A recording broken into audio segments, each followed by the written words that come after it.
ফয়েজ আহমেদ, কি বলবেন? আমি প্রথম আপনার মূল্যায়নটা শুনবো। আপনি তো পুরো ঘটনাটা শুধুমাত্র প্রধান উপদেষ্টার সিনিয়র সহকারী প্রেস সচিব হিসেবে, সাংবাদিক হিসেবে আপনার প্রথম মূল্যায়নটা শুনি, দেন আমি প্রশ্ন করব। জি, আপনাকে ধন্যবাদ। আজিজ ভাইকে শুভেচ্ছা, যারা দেখছেন তাদেরও শুভেচ্ছা। দেখুন, গোপালগঞ্জ বাংলাদেশ থেকে বিচ্ছিন্ন কোনো দ্বীপ নয়। গোপালগঞ্জের মানুষ আওয়ামী দুঃশাসনের আমলে সবচেয়ে বেশি কষ্টের মধ্যে ছিল। গোপালগঞ্জের অল্প কিছু মানুষ নানানভাবে আওয়ামী লীগের সুবিধাভোগী ছিল। এই অল্প মানুষ পুরো গোপালগঞ্জের বদনাম করেছে সারা দেশ জুড়ে। বিভিন্ন সার্ভিসে, আপনি যদি পুলিশে বলেন, প্রশাসনে বলেন, সর্বত্রই। সব মানুষ তো গোপালগঞ্জের ছিল না। যে 2-4 জন ছিল, এরা ছিল খুব টপ পজিশনে। এবং পুলিশে যদি আপনি হিসাব করেন, কখনো কখনো ডিআইজি যদি অন্য এলাকার হতো, কনস্টেবল যদি গোপালগঞ্জের হতো, সে কনস্টেবল গোপালগঞ্জ ওই ডিআইজিকে শাসন করত, ঔদ্ধত্য দেখিয়েছে। সুতরাং আওয়ামী লীগ গোপালগঞ্জের এই সাইনবোর্ডকে ব্যবহার করে বিভিন্ন জায়গায় যে অনিয়মের চক্র গড়ে তুলেছে, এইটা দীর্ঘদিন থেকে গোপালগঞ্জের জন্য একটা বোঝা হয়ে দাঁড়িয়েছে।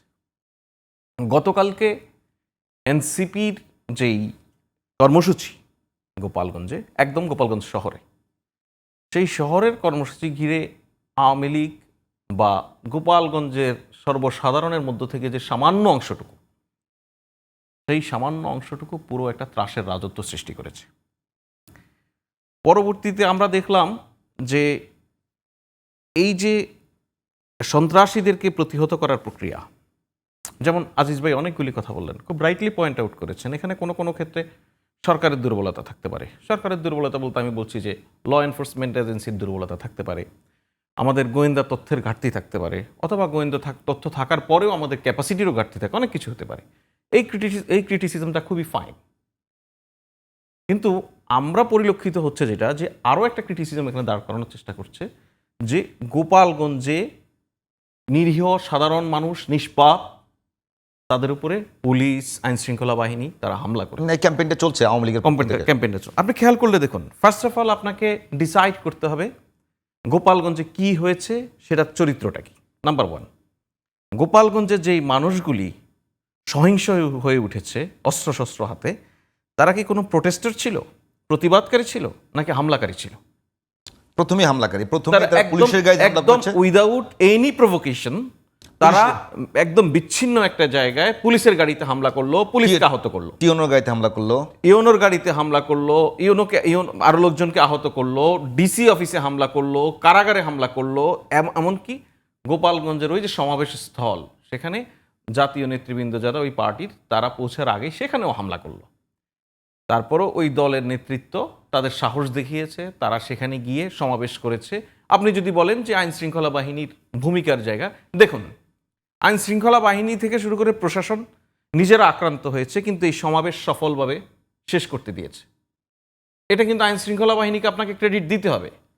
পরবর্তীতে কি হয়েছে, যে গোপালগঞ্জের আনাচে কানাচে বিভিন্ন জায়গায় গুজব ছড়িয়ে সাধারণ মানুষকে বিভ্রান্ত করা হয়েছে, মানুষকে রাস্তায় নিয়ে আসা হয়েছে, রাস্তায় গাছ কেটে ফেলে রাখা হয়েছে। তাদের যখন সমাবেশ শেষে ঢাকা পরবর্তী কর্মসূচির উদ্দেশ্যে এই এনসিপির নেতৃবৃন্দ যাচ্ছিলেন, সেখানেও হামলা হয়েছে। সেই হামলার প্রেক্ষাপটে তাদেরকে সুরক্ষা দেয়া। যখন আপনাকে হত্যার জন্য আক্রমণ করা হয়, রাষ্ট্রের দায়িত্ব আপনাকে সুরক্ষা দেয়া, আপনাকে সেফ করা। যে আপনার উইপন নিয়ে আপনাকে হামলা করতে আসছে, তাকে প্রতিহত করা। সুতরাং এই প্রতিহতের প্রক্রিয়ায় ইন্টারেস্টিংলি আমি আপনাকে বলি যে খুবই সেলিব্রিটিস, ওনারা প্রকাশ্য অথবা অপ্রকাশ্য আওয়ামী লীগ, নানানভাবে একটা ভিডিও ছড়িয়েছেন যে পুলিশ একটা ছেলেকে ধরে নিয়ে গেছে, পরবর্তীতে সেই ছেলেটার লাশ পাওয়া গেছে। নিহত যে 4 জন, তাদের মধ্যে যেই রমজান নামে যে ছেলেটা, ছাত্রলীগের নেতা, সেই রমজানের বিষয়ে বলা হচ্ছে যে পুলিশ ধরে নিয়ে তাকে মেরে ফেলেছে, ধরে যাওয়ার পরে তার লাশ পাওয়া গেছে। অথচ টেলিভিশন ক্যামেরা যখন লাইভ হচ্ছিল, সেই লাইভে দেখা যাচ্ছে পুলিশ তাকে এক জায়গায় সহিংসতায় জড়িয়ে পড়েছে, সেখান থেকে ধরে নিয়ে এসে অন্য এক জায়গায় ছেড়ে দিয়েছে। এটা পুরোটা ক্যামেরা লাইভ। ওই যে ধরে নিয়ে আসা সেই ভিডিওটা দেখাচ্ছে এবং কাট করে চলে যাচ্ছে যে সে মারা গেছে, সেই ভিডিওটা দেখাচ্ছে। মাঝখানে যে পুলিশ তাকে ছেড়ে দিল, সেটাকে হাইড করে যাচ্ছে। অন্য জায়গার ঘটনা, অন্য সময়ের ঘটনা, সেই ঘটনাকে এই গোপালগঞ্জের বলে সজীব ওয়াজেদ জয় তার ফেসবুক থেকে তার টুইটার থেকে পোস্ট করছে। সুতরাং দেখুন, আওয়ামী লীগ পরিকল্পিতভাবে এই ঘটনাটাকে সারা দেশে এক ধরনের আইন শৃঙ্খলা পরিস্থিতির অবনতি ঘটানোর ষড়যন্ত্র হিসেবে নিয়েছে। দেশবাসীর সচেতন অবস্থান এবং আইন শৃঙ্খলা বাহিনীর সারা দেশে সতর্ক অবস্থান, এই অবস্থা থেকে পরিত্রাণ পাওয়া গেছে। এখন প্রশ্ন হচ্ছে, যেই 4 জন মানুষ মারা গেল, যেভাবে হোক তারা যারাই হোক, মৃত্যু তো হয়েছে, সেই মৃত্যুর তদন্ত করতে হবে। আপনি দেখুন, এই তদন্ত প্রক্রিয়া যেন ব্যাহত হয়। হসপিটালের মর্গে হামলা চালিয়ে এই লাশগুলি নিয়ে যাওয়া হয়েছে। একজন মানুষের এই অপঘাতে মৃত্যু, সহিংসতায় মৃত্যু, যে কোনো মৃত্যুর ঘটনায় মৃত্যুর সুনির্দিষ্ট কারণ উদ্ঘাটনের জন্য পোস্টমর্টেম করা, ময়নাতদন্ত করা অত্যন্ত জরুরি কাজ, কিন্তু সেই কাজটুকুও করতে দেয়নি। তো এর মধ্যে সারা গোপালগঞ্জকে উত্তাল করে তুলে, আপনি খুব ভালো করে খেয়াল করেন, যেই নেতৃবৃন্দ সেখানে বক্তব্য রেখেছে তাদের বক্তব্যে একটি বারের জন্য গোপালগঞ্জবাসীকে বা গোপালগঞ্জকে ন্যূনতম অসম্মান করা হয়নি, বরঞ্চ তাদের প্রতি অনেক সম্মান দেখানো হয়েছে।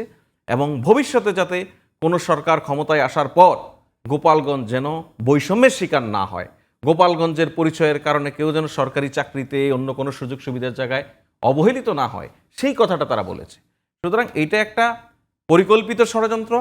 আওয়ামী লীগ এবং তার সহচর, তার দোসর, এই ষড়যন্ত্রকারীরা আগামী নির্বাচন সামনে যত ঘনিয়ে আসবে তত এরা নানানমুখী ষড়যন্ত্র করে সুবিধা আদায় করার চেষ্টা করবে, এবং কখনো কখনো দু একটি দুর্ঘটনা ঘটলে সেখান থেকেও সুবিধা নেওয়ার চেষ্টা করবে। সুতরাং বাংলাদেশের গণতন্ত্র অগ্রযাত্রার জন্য যেই পদক্ষেপ, নির্বাচনকে একটি সুষ্ঠু এবং শান্তিপূর্ণ গ্রহণযোগ্য নির্বাচন করার জন্য যেই উদ্যোগ, এই টোটাল প্রক্রিয়াকে ব্যাহত করার জন্য এটা পরিষ্কারভাবে বোঝাই যাচ্ছে আওয়ামী লীগ নানান জায়গায় বাধাবিঘ্ন সৃষ্টি করবে। একই সঙ্গে আমি এখানে আপনাকে বলে রাখি, এনসিপির নেতৃবৃন্দ যেই বক্তব্যটি দিয়েছেন, আমি এখন পর্যন্ত ধরে নেই সেটি হচ্ছে একটা মুহূর্ত, সেটি একটা তাদের যে পরিস্থিতি, ওই পরিস্থিতিতে দেয়া বক্তব্য, এটি তাদের দলীয় অবস্থান কিনা আমি জানি না। তারপরে বলে রাখি, যে কথাটি বলেছেন যে গোপালগঞ্জে একটি সমাবেশের নিরাপত্তা দিতে না পারলে কিভাবে নির্বাচন সুষ্ঠু হবে বলে আশা করে প্রশাসন বা সরকার, এনসিপি এখন পর্যন্ত কতগুলো জেলাতে তাদের এই পথসভা করেছে দেখুন। কোথাও কি কোনো সংঘাত সহিংসতার ঘটনা ঘটেছে? ঘটেনি। আমি যদি আরও পরিষ্কার করে বলি, 5 আগস্টের পর থেকে যে বিভিন্ন পলিটিক্যাল পার্টির কর্মসূচি হচ্ছে, কোনো কর্মসূচিতে কি কোনো ধরনের সহিংসতার ঘটনা ঘটেছে? ঘটেনি। সুতরাং এই যে জনসমাবেশে নিরাপত্তা নিশ্চিত করার যেই প্রক্রিয়া, নিরাপত্তা নিশ্চিত করার যে এক্সাম্পল গভর্নমেন্ট সেট করেছে, এর মধ্যে দিয়ে আপনি পুরো দেশের আইন শৃঙ্খলা পরিস্থিতিকে গোপালগঞ্জের একটি ঘটনার সঙ্গে তুলনা জনাব